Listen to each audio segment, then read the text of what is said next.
Students, अभी इस part का 9वें चैप्टर का हम सेकंड टॉपिक देखने वाले हैं। सेकंड टॉपिक का नाम है कुछ विख्यात संग्रहालय।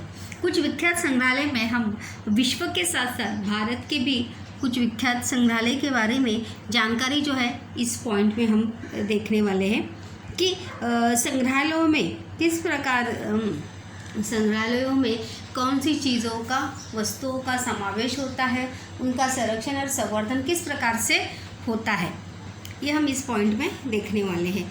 अगर मध्य युग में यूरोप के राजघरानों के लोग और यहाँ पर सबसे पहले तो हम देखने वाले हैं कि संग्रहालय की शुरुआत जो है किस प्रकार से हुई, या संग्रहालय की आवश्यकता या संग्रहालय किस प्रकार से पहले उपजत जो है किस प्रकार, जैसे हम कहते हैं व्युत्पत्ति जो है उसकी किस प्रकार से हुई। राजघरानों के लोग और संपन्न व्यक्ति कला वस्तुओं का संग्रह करते थे। हम हमेशा देखते आए हैं कि राजा महाराजाओं के खजानों में, उनके राजवाड़ों में, उनके राजमहलों में बहुत सारी वस्तुएं या संपत्ति का संग्रह जो है, संग्रह संकलन अपने पास जो है वो करते रहते थे। और साथ ही साथ पैसे से जो है बहुत सारी कला वस्तुओं को खरीद कर अपने राजमहलों में वो रखते थे। इन कला वस्तुओं के प्रबंधन की आवश्यकता अनुभव हुई, और जब राजा महाराजाओं ने जब अपने पास अपने राजमहल में बहुत सारी कला वस्तुओं का, फिर चाहे वो शिल्प के रूप में हो, चित्र के रूप में हो या और मूर्तियों के रूप में हो, तो ऐसी वस्तुओं का संग्रह जब बढ़ने लगा तो उन वस्तुओं को अपने राजमहल में या अपने पास रखने के बजाय उसके लिए किसकी आवश्यकता निर्माण हुई, संग्रहालय की आवश्यकता जो है वो निर्माण हुई। और संग्रहालय की अवधारणा का उदय हुआ, मतलब तब से संग्रहालय जो है इन वस्तुओं का संग्रह करने के लिए एक जगह पर सभी वस्तुओं का संग्रह हो, इस विचार से ही संग्रहालय की कल्पना जो है, विचार जो है वो सामने आया। और इसी कड़ी में हम सबसे पहले विख्यात संग्रहालय जो है सबसे पहले देखने वाले वो है फ्रांस का। कौन से देश का है वो? फ्रांस का। उस संग्रहालय का नाम है लूव्र। क्या नाम है? लूव्र संग्रहालय, जो कहाँ पर है? फ्रांस। देखिए, असत्य जोड़ी के लिए भी आपको इसे याद रखना है। और इसके ऊपर अनसीन पैसेज भी, जो बच्चों अनसीन पैसेज जो है वो भी उसके ऊपर डिपेंड जो है वो पैसेज 2-3 बार जो है आ चुका है। इसमें आप चित्र जो देख रहे हैं वो मोनालिसा का चित्र, जो विश्व विख्यात सबसे सुंदर चित्र जिसे कहा जाता है मोनालिसा का, वो चित्र जो है लियोनार्डो विंसी ने जो निकाला था वो। तो लूव्र संग्रहालय की स्थापना पेरिस नगरी में हुई। कौन से शहर में? फ्रांस के पेरिस शहर में जो है उसकी स्थापना हुई। याद रखिए, फ्रांस में लूव्र संग्रहालय है। और कहाँ पर उसकी स्थापना हुई? पेरिस में। यह स्थापना 18वीं शताब्दी में हुई। कौन सी शतक में हुई? 18वीं शताब्दी में हुई। और इसकी विचार या इसकी संकल्पना भी राजा महाराजाओं के वस्तुओं के संकलन के माध्यम से ही या विचार से ही आई थी। देखो यहाँ पर अगर आप देखेंगे कि फ्रांस के राजघराने व्यक्तियों द्वारा एकत्रित की कला वस्तुओं का संग्रह पहले लूव्र संग्रहालय में प्रदर्शित किया गया। सबसे पहले फ्रांस के सभी राजघरानों के व्यक्तियों द्वारा जिन कला वस्तुओं का, शिल्प कलाओं का, मूर्तियों का संकलन किया गया था, उसका प्रदर्शन जो है लूव्र संग्रहालय में जो है वो प्रदर्शित किया गया था। और उसी में विश्व विख्यात इतालवी चित्रकार लियोनार्डो विंसी द्वारा चित्रित बहुचित्रित चित्र मोनालिसा, अभी जैसे मैंने बताया कि सबसे सुंदर चित्र जो है विश्व विख्यात या विश्व में जो जाना माना जाता है मोनालिसा का, उसके चित्रकार का नाम क्या है? लियोनार्डो द विंसी याद रखिए असत्य जोड़ी के लिए, रिक्त स्थान के लिए भी। और इस चित्र का समावेश भी लूर संग्रहालय में प्रदर्शनी में किया गया था। 16वीं शताब्दी में प्रथम फ्रांस नरेश था और लियोनार्डो विंसी फ्रांस नरेश प्रथम फ्रांसिस के आश्रय में था। आश्रय में था मतलब उनके राजमहल में या उनके राज दरबार में वो आश्रय में था। नेपोलियन बोनापार्ट अपने आक्रमणों के समय आश्रय में था, मतलब दूसरे राज्य से या दूसरे राजा से अपने आप को सुरक्षित रखने के लिए वो फ्रांस नरेश के आश्रय में या उनकी सुरक्षा उसने ली थी। स्वदेश में बड़ी मात्रा में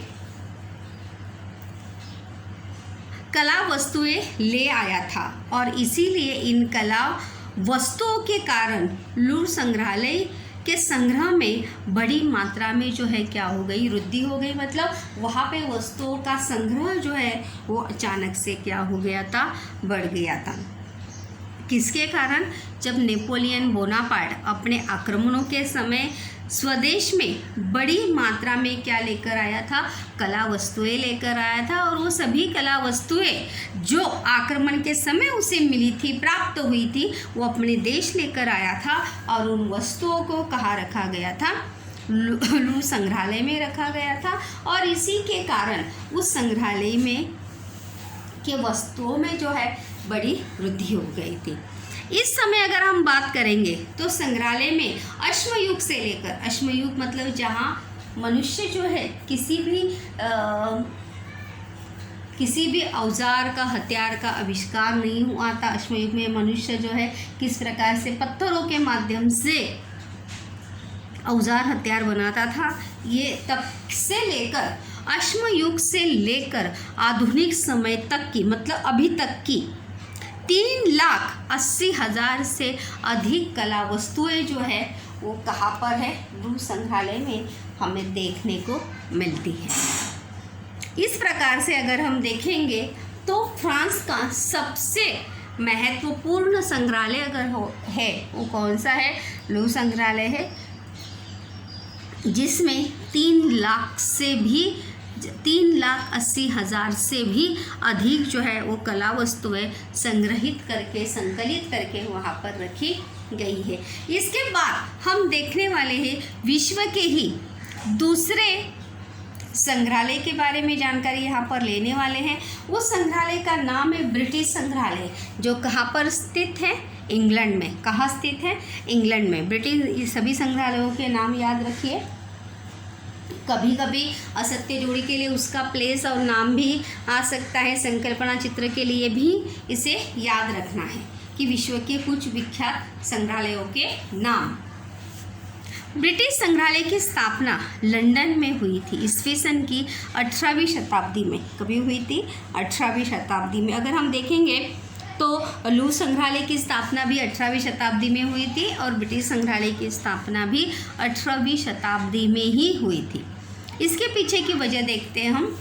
तत्कालीन प्रकृति वैज्ञानिक सर हैंस स्लोन ने अपने संग्रह की लगभग 71,000, मतलब यहाँ पर भी इसी सोच, इंग्लैंड में भी इसी सोच कल्पना के माध्यम से संग्रहालय की स्थापना की थी कि राजाओं के पास जो वैज्ञानिक थे, वहाँ के वैज्ञानिक सर, जैसे किसी संपत्ति या ऐश्वर्य या संपत्ति प्राप्त होने वाले व्यक्ति के पास ही वस्तुओं का संग्रह जो है वो हो सकता है। तो उसी प्रकार से सर तत्कालीन प्रकृति वैज्ञानिक,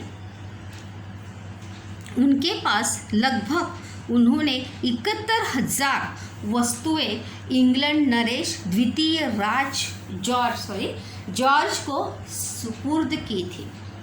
मतलब अपने उन्होंने जो पर्सनल अपनी जो वस्तुओं का संग्रह या संकलन किया था वो उन्होंने इंग्लैंड के राजा जो नरेश यानी राजा द्वितीय जॉर्ज को उन्होंने सुपुर्द की। उनमें अनेक चित्र, ग्रंथ, वनस्पतियों के नमूने आदि का समावेश जो है, अगर आप देखेंगे लास्ट कल भी किसी ने पूछा था कि जीवाश्म या वनस्पति के प्रतिकृतियाँ किस प्रकार से रखी जाती है। अगर आप देखेंगे कभी लेबोरेटरी में अगर आप जाएंगे तो किसी केमिकल के माध्यम में उस पानी में या लिक्विड में उन्हें जो है वो रखा जाता है, और वो प्रतिकृति जो है वैसी, अगर पेड़ की हुई, वनस्पति की हुई तो वैसी वो हरित हमें देखने को मिलती है, तो उन्हें कहा जाता है। और जीवाश्म भी, तो जैसे मेंढक वगैरह हो गया या पूरे जीव जंतु जो जीवाश्म है उनकी प्रतिकृतियों का संग्रह भी हमें संग्रहालयों में देखने को मिलता है। ग्रंथ वनस्पतियों के नमूने यानी सैंपल्स आदि का समावेश था। आगे चलकर अंग्रेज़ों द्वारा अपने आधिपत्य वाले यानी अपने राज्य में या अपने साथ में, जो उनके साथ में था विभिन्न, हम सभी जानते हैं कि अंग्रेज़ों ने कम से कम 150 साल तक क्या किया था, भारत पर राज किया था। 150 साल तक भारत जो था वो क्या था, अंग्रेज़ों का गुलाम था। तो जाहिर सी बात है, जिन देशों को अंग्रेज़ों ने गुलाम बनाया था तो उन देशों से या उनकी सत्ता थी, उन देशों से अंग्रेज जब उस देश से जाते थे तो अपने साथ वो उस देश की बहुत सारे वस्तुएं जो है अपने साथ लेकर जाते थे। देखो वहाँ पर वही आया है कि विभिन्न उपनिवेशों से स्वदेश में लाई गई, जैसे भारत से भी बहुत सारी वस्तुएं, शिल्पी, चाहे वो शिल्पकला के रूप में हो, चित्रकला के रूप में हो, मूर्तियों के रूप में हो या सिक्कों के रूप में हो, ऐसे बहुत सारी वस्तुएं जो है अंग्रेज़ या इंग्रज भी अपने साथ स्वदेश यानी इंग्लैंड लेकर गए थे।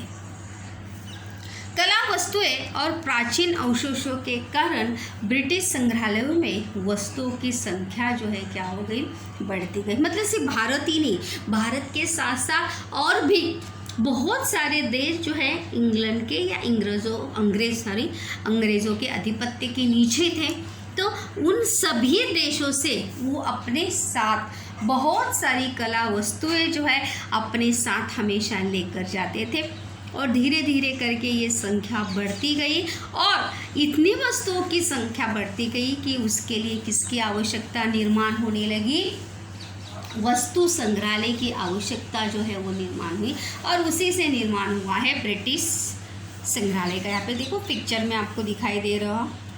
इस समय इस संग्रहालय में लगभग 80 लाख वस्तुएं संग्रहित है। कितनी? 80 लाख। और इस संग्रहालय में भारत की अनेक पुरातन वस्तुओं का समावेश, जैसे अभी मैंने बताया कि अंग्रेज का 150 साल तक भारत पर उन्होंने शासन या आधिपत्य था, तो सोचिए 150 साल में उन्होंने कितनी सारी वस्तुएं, कला वस्तुएं, पुरातन वस्तुएं जो है भारत से वो अपने देश जो है वो लेकर गए होंगे।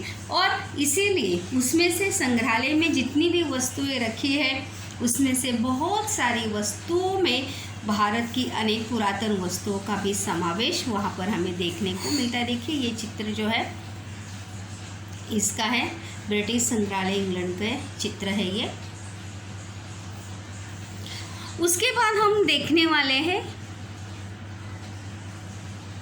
National museum of natural history United states of America, USA जिसे हम कहते हैं। तो अमेरिका में भी याद रखिए, अमेरिका के वस्तु संग्रहालय का नाम क्या है? National museum of natural history United states of America. ये जो है national museum of natural history, ये वहाँ के अमेरिका के इसका नाम है। यह प्राकृतिक इतिहास का संग्रहालय। प्राकृतिक इतिहास मतलब प्रकृति से जुड़े वस्तुओं का समावेश जो है उसमें होता है, फिर चाहे फूल, जीवाश्म, वनस्पति, पत्ते, इन सभी का समावेश जो है इसमें। इसका प्रारंभ पहले 1846 ईस्वी सन में अमेरिका में स्थित सोनियन इंस्टीट्यूशन संस्थान के प्रबंधन में जो है इसकी शुरुआत जो है सबसे पहले हुई थी। और यहाँ वनस्पतियों, प्राणियों के अवशेषों और जीवाश्म खनिज यानी धातुओं यानी बहुत सारे धातु जो है ज़मीन के नीचे हमें मिलते हैं। पत्थरों में भी देखो बहुत सारी विविध जातियाँ जो है हमें देखने को मिलती है। तो उन सभी का संग्रह जो है हमें नेशनल म्यूजियम ऑफ नेचुरल यानी प्राकृतिक, इसलिए देखो उसका नाम भी वही है कि वहाँ पर इन सभी का समावेश जो है हमें देखने को मिलता है। पत्थरों, मानव प्रजातियों के जीवाश्मों और पुरातन वस्तुओं के कितने हैं 12 करोड़ से अधिक नमूने जो है वहाँ पर उस वस्तु संग्रहालय में जो है संकलित या संग्रहित करके रखे गए हैं। यहाँ पर देखिए उसका चित्र भी है। National museum of natural history, इसमें अगर आप देखेंगे तो यहाँ पर सभी, अगर नेट पर आप डालेंगे तो इसके फ़ोटोज़ जो है आपको सर्च करने के बाद ज़रूर आपको देखने को मिलेगी कि किस प्रकार से national museum of natural history में किन किन चीज़ों का समावेश जो है यहाँ पर होता है। वहाँ पर प्राकृतिक वस्तुओं का समावेश होता है, इसलिए वहाँ पे उसका नाम भी वही है, national museum of natural history. चलिए अभी विश्व के संग्रहालय को देखने के बाद बारी आती है भारत के कुछ संग्रहालयों के बारे में जानकारी प्राप्त करने की। उसके पहले यहाँ पर देखिए भारत के प्रसिद्ध, समझ लीजिए भारत के प्रसिद्ध संग्रहालय कहाँ कहाँ पर है। यहाँ पर हम सबकी जानकारी तो प्राप्त नहीं कर सकते, लेकिन कुछ मेन मुख्य जो है उन मुख्य वस्तु संग्रहालयों के बारे में जानकारी जो है हम अवश्य यहाँ पर देखेंगे। ये सब असत्य जोड़ी के लिए याद रखना है आपको। इंडियन म्यूज़ियम जो है कहाँ पर है भारत में, कोलकाता में है। उसके साथ साथ नेशनल म्यूज़ियम जो है दिल्ली में स्थित है। छत्रपति शिवाजी वस्तु संग्रहालय मुंबई वीटी में है। ये ज़रूर आप मुंबई में रहते हैं तो ज़रूर इसको देखने के लिए जो है आपको ज़रूर जाना चाहिए। सालार जंग म्यूज़ियम ये हैदराबाद में है। ये भारत के वस्तु संग्रहालय के नाम है विद्यार्थियों। The calico museum of textile Ahmedabad, ये अहमदाबाद में है। भारत के विख्यात संग्रहालय में से ये कुछ संग्रहालयों के नाम जो है यहाँ पर दिए गए हैं। इसके बाद हम देखते हैं कि भारत के संग्रहालयों के बारे में विस्तार में जानकारी। भारत के संग्रहालय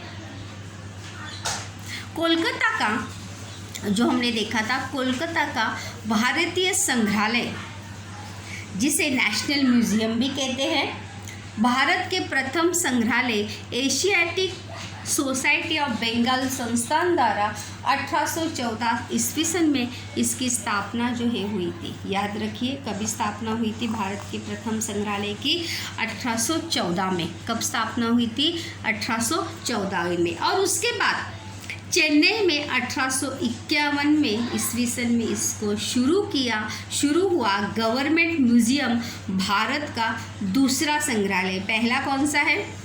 कोलकाता का भारतीय संग्रहालय, ये पहला है। और दूसरा जो है वो गवर्नमेंट म्यूज़ियम, भारत का दूसरा संग्रहालय है। इन सभी संग्रहालयों के बारे में जो है जानकारी बच्चों आपको याद रखनी है। लूर संग्रहालय, ब्रिटिश संग्रहालय, उसके बाद छत्रपति शिवाजी महाराज वस्तु संग्रहालय के बारे में टिप्पणी भी है, उसको भी याद रखना है। उसके बाद 1949 ईस्वी सन में दिल्ली के राष्ट्रीय वस्तु संग्रहालय जो दिल्ली में अभी स्थित है, जिसे नेशनल म्यूज़ियम कहते हैं। क्या कहते हैं?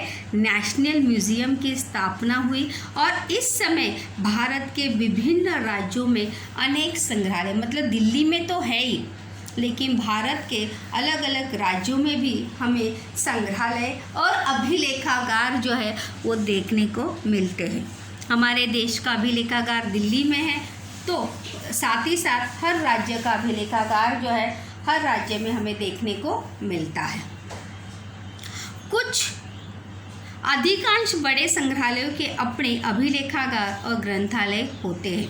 कुछ संग्रहालय विश्वविद्यालयों के साथ संलग्न होते हैं। विश्वविद्यालय यानी यूनिवर्सिटी के साथ वो जुड़े होते हैं और वहाँ पर यूनिवर्सिटी के बच्चों को भी वहाँ के किताबों के माध्यम से या जो संग्रहित वस्तुएं या पुस्तकें या ग्रंथ है उनके माध्यम से जो है वहाँ पर डिग्री प्राप्त करने का अवसर जो है वहाँ पर ज़रूर मिलता है। ऐसे संग्रहालयों के माध्यम से संग्रहालय विज्ञान विषय से संबंधित विविध पाठ्यक्रमों का अध्ययन किया जाता है। मतलब डिग्री से संबंधित विविध पाठ्यक्रमों का यानी सिलेबस का अध्यापन किया जाता है। जो संग्रहालय से जुड़े किताब से रिलेटेड उनका सिलेबस होता है और वहीं से डिग्री प्राप्त विद्यार्थी बहुत सारे करते हैं, पदवी प्राप्त करते हैं। डिग्री में से ग्रेजुएट, पोस्ट ग्रेजुएट जिसे स्नातक कहते हैं। देखो यहाँ पर विश्वविद्यालयों के नाम भी यहाँ पर दिए हैं। भारत में कुछ प्रमुख संस्थान और विश्वविद्यालय है जो संग्रहालय विज्ञान से संबंधित, संग्रहालय विज्ञान यानी जिस प्रकार से मतलब संग्रहालय का अभ्यास, संग्रहालय की पढ़ाई भी अभ्यासक्रम ये या उसका भी सिलेबस बनाया जाता है, उसकी भी परीक्षा होती है और उसमें भी पदवी या ग्रेजुएट या पोस्ट ग्रेजुएट विद्यार्थी वहाँ पर होते हैं। स्नातक और पदवी का पाठ्यक्रम उपलब्ध कराते हैं। देखो स्नातक और पदवी का, स्नातक यानी ग्रेजुएट, पदवी का यानी पोस्ट ग्रेजुएट। राष्ट्रीय वस्तु संग्रहालय दिल्ली ये भी विश्वविद्यालय से जुड़ा है। महाराज सयाजीराव विश्वविद्यालय वडोदरा, कोलकाता का विश्वविद्यालय कोलकाता, बनारस हिंदू विश्वविद्यालय वाराणसी में जो है, अलीगढ़ मुस्लिम विश्वविद्यालय अलीगढ़, जीवाजी विश्वविद्यालय ग्वालियर। ऐसे बहुत सारे विश्वविद्यालय जो है जो वस्तु संग्रहालय से जुड़े होते हैं और उनका पाठ्यक्रम निर्धारित किया जाता है और अध्यापन भी उसी के माध्यम से अध्यापन भी वहाँ पर किया जाता है।